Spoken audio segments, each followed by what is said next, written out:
بسم الله الرحمن الرحيم ألف لام ميم تنزيل الكتاب لا ريب فيه من رب العالمين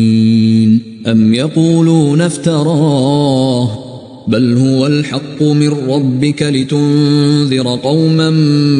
ما أتاهم من نذير من قبلك لعلهم يهتدون الله الذي خلق السماوات والأرض وما بينهما في 6 أيام ثم استوى على العرش ما لكم من دونه من ولي ولا شفيع أفلا تتذكرون يدبر الأمر من السماء إلى الأرض ثم يعرج إليه في يوم كان مقداره 1000 سنة مما تعدون ذلك عالم الغيب والشهادة العزيز الرحيم الذي أحسن كل شيء خلقه وبدأ خلق الإنسان من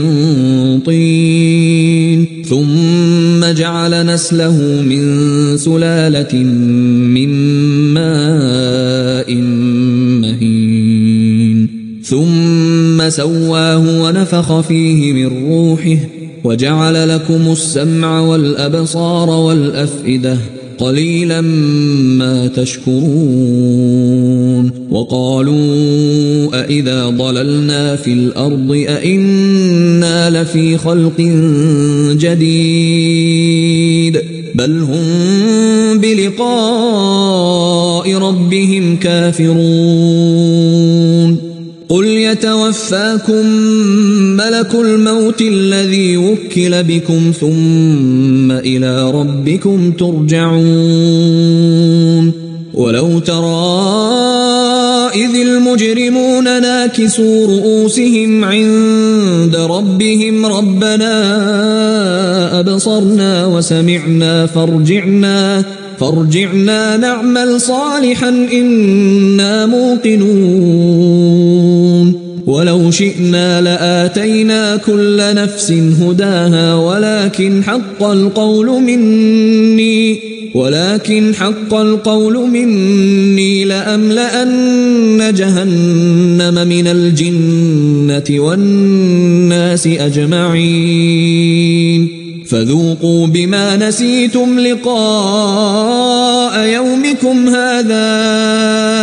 إنا نسيناكم وذوقوا عذاب الخلد بما كنتم تعملون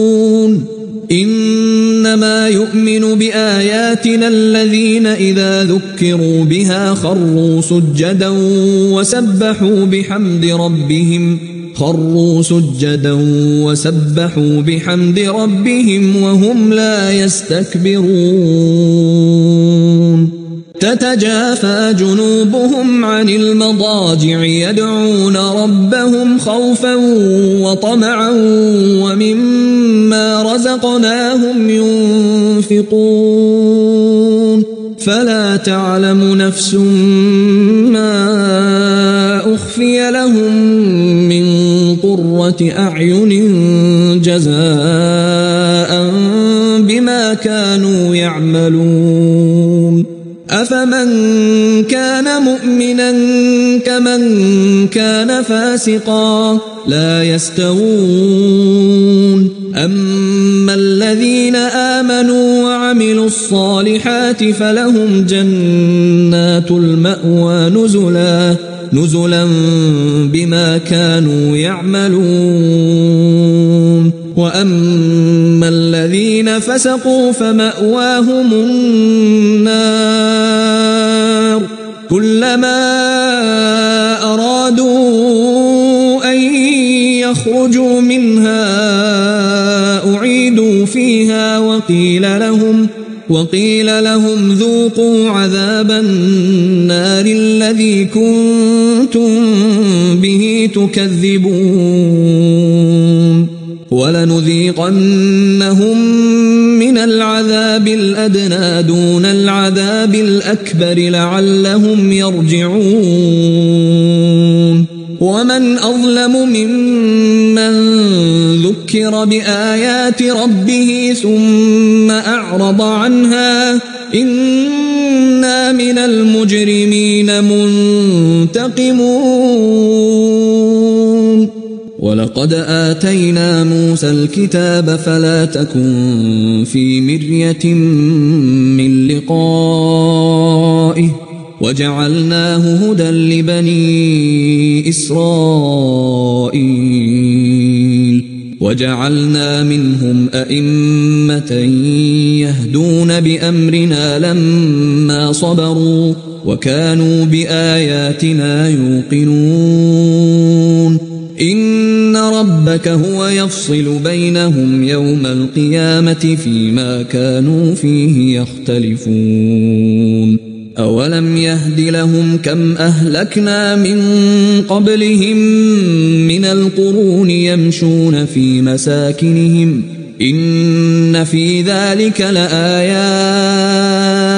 أفلا يسمعون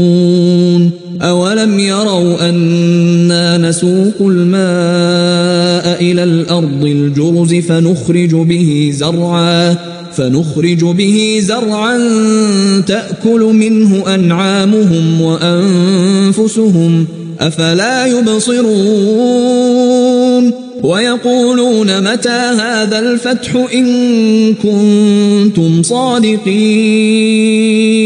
قل يوم الفتح لا ينفع الذين كفروا إيمانهم ولا هم ينظرون